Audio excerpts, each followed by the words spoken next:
one of the things that I keep in my eye, there's a Yep. big fight brewing internally within the Right. Democratic Yep. National Committee between their vice chair, David Hogg, who's all of 25 years old, who has announced that his political action committee group is going to spend $20 million in prime Democratic Party primaries. Now, the issue is an elected officer of the DNC is not supposed to be meddling in primaries in any way, shape, or form. And so it's coming down to the showdown of will the DNC now move to strip him of his vice chair title and kick him out?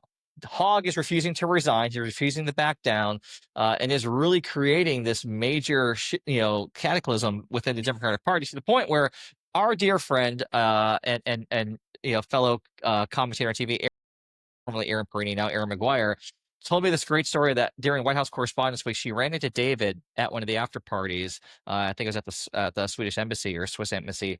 She comes up to him and goes, "Keep it up, David. I love what you're doing. Keep fighting that fight."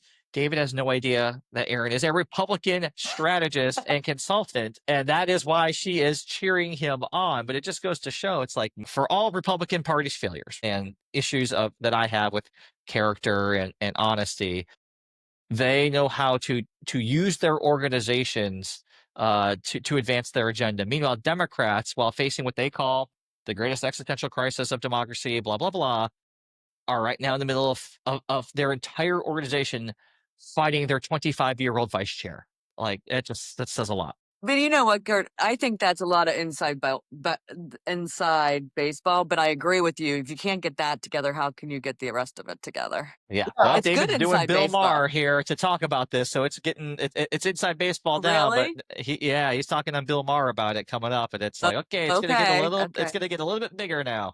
Hey, Dave, why don't you ask Kurt what he's doing tonight?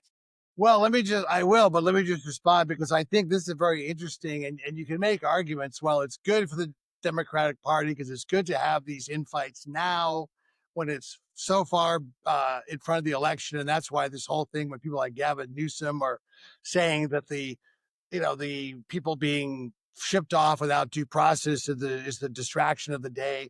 Anyone who can tell you what's going to happen, a year and a half from now in the midterms is full of you know what. So I think it's good to have these things early, get the bad news out of the way early. That was one of Reagan's great rules. And so, but having said that, it's typical of the problems that the Democratic Party have.